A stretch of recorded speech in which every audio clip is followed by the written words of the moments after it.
everybody, welcome back to Get Booked. I'm Jennifer. I'm Kate. And we're here to talk about some more mystery. But today we've got YA mystery, which YA books are my jam. So, what do you got first? I have A Good Girl's Guide to Murder, which my husband loved. He was a big fan of the Serial podcast, and this is like that same story. Everyone knows who killed Andy Bell. They all know that it was Salil Singh. But Pippa is doing her senior capstone project at Fairview High School in Connecticut, and she thinks maybe he didn't. Oh. Yeah. Interesting. Yeah. My husband said it was really good. Nice. That was on the summary list too, so yeah. That's cool. Alright, my first is Allie Carter's Heist Society.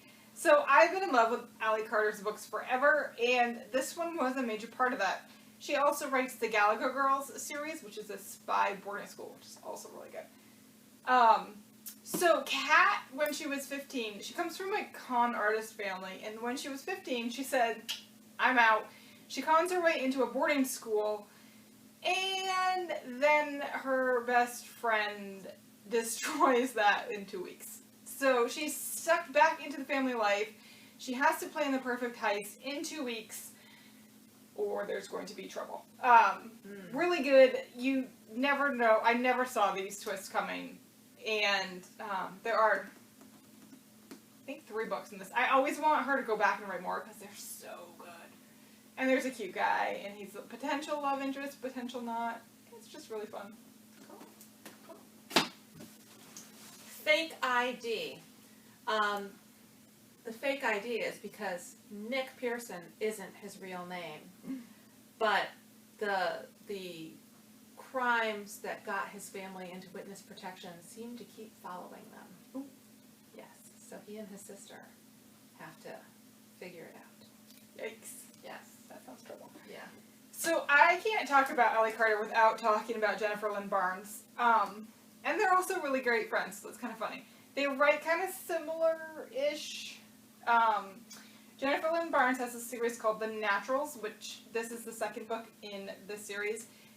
And it's about a 17-year-old girl named Cassie who is in an elite FBI program where she profiles cold cases. So kind of think Criminal Minds, but with cold cases. So she's with a team of teenagers, and they all have their certain abilities. But then there's a little bit of personal twist, and there's a new serial killer coming, and they may or may not keep their noses out of that, which they're supposed to. But, you know, that never happens. Never. This is 10 by Gretchen McNeil. And if you're a fan of old-time Agatha Christie, you'll remember the story and then the novel, and then there were none.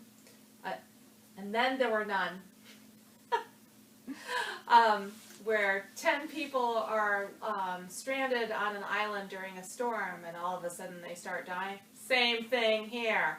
So Meg and Minnie are best friends. They're each there for their own reasons. And there's a DVD there. Vengeance is mine. Huh. Like I said, people start dying. Who's the murderer? Who done it? And why? I don't think I want to be trapped on an island when people are starting to die. No, definitely not. Those Just only in the pages of a book. Yes, exactly. Yeah. Alright, one of us is lying. I have not read this. It is super popular. I'm actually taking this home because my niece told me to read it, and so I will. And it sounds really awesome. And I'm going to read the snippet because it's really cool.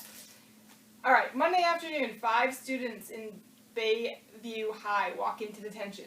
You have the brain, the beauty, the criminal, the athlete, and the outcast. Which to me screams Breakfast Club! Exactly. Simon is the outcast, and Simon doesn't walk out of detention because Simon is murdered. And Simon was going to publicly share some of the juicier secrets of those 4 individuals. So somebody killed him. Who killed him? Why did they do it? What secrets are they hiding? There's a sequel to this one, and I think there's more coming. So Breakfast Club meets murder mystery.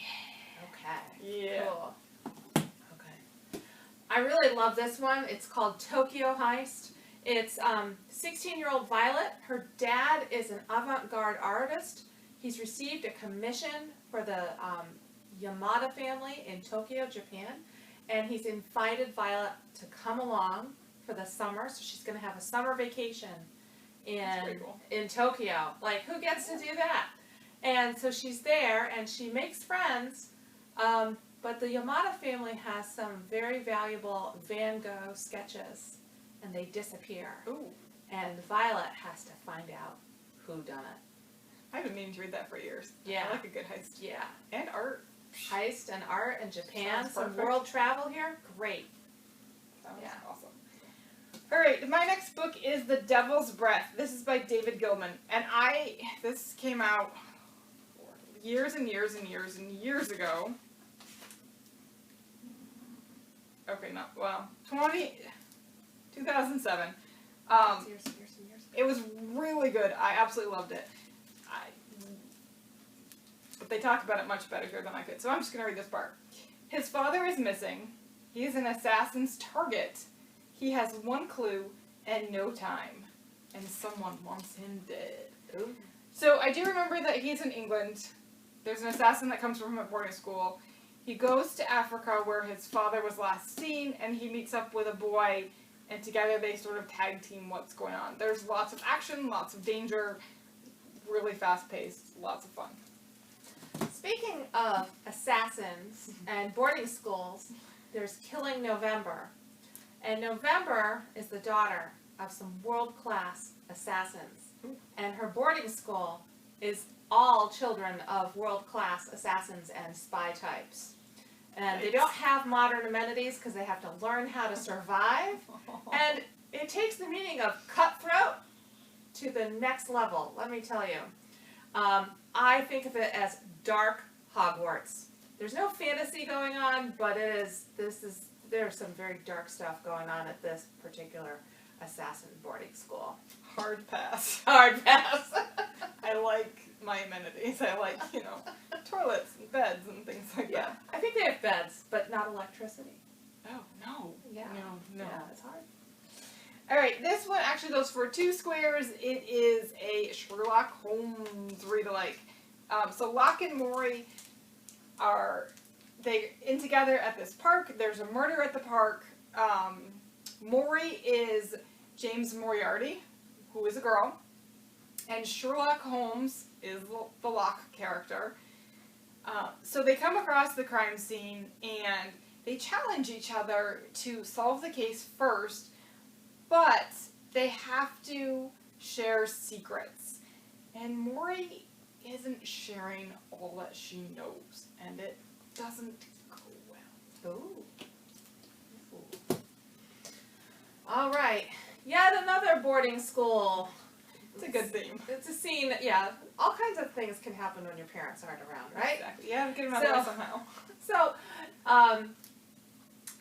it's set. It has a dual timeline though. So there was a notorious murder right when the school opened in 1936. The headmaster's wife and child disappeared. Nobody knows what happened. And in the present, we have someone who's new to the school, and hold on, what's her? I forgot her name. Stevie Bell is set to begin her first year at Ellingham Academy.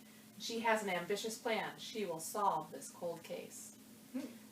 She will solve the case when she gets a grip on her demanding new school life and her housemates, the inventor, the novelist, the actor, the artist, and the jokester. But something strange is happening. Truly Devious makes a surprise return, and death revisits Ellingham Academy. The past has crawled out of its grave. Someone has gotten away with murder. So yeah, 2 timelines, 2 stories, connected. So that was a trilogy. A 4th book is coming. That's Maureen Johnson, and she's really funny. I've read that one, but it's one of Mary's favorites and one of Vicky's favorites too. So it's real good. Once you stop reading that, you want the next books immediately because you just have to figure out what happened. Like candy. Yeah. My next one is A Swipe Right for Murder. This is part of the James Patterson line, his publishing line. So, Aiden Jamison has a lot to deal with. There's so much happening, but he wakes up in a hotel room in New York City, and there's a dead body. There's a dead guy next to him, and there's also a mysterious flash drive. So there's a little bit of a mistaken identity here. He's on the run from everyone he knows because there are people trying to kill him, and he doesn't know who to trust. Oh. So that's fun. All right, we have some prizes to talk about. So we have our candles, which we've talked about. We have our mugs, which we have talked about. We have new prizes coming soon. So if you have gotten your bingo, this is not all of them, but if you've gotten your bingo, so like any of the 5 are crossed, you get to put your name in the jar. And the jar is here. We'll see what the person wins. So every month we do a drawing for our local business. And our local business this week is Erica. And Erica will win. Oh, $10 at Red Rose Desserts and More. Yay. Oh, I am jealous. Let me tell you. I love to go there. Yes, they have really great stuff. Sandwiches, sweets. We go there sometimes for lunch. It's fantastic. Yes. So, get your bingos in, and who knows, maybe we'll draw your name next. Yay. Congratulations. Yay. We'll see you next week. Yep. Bye.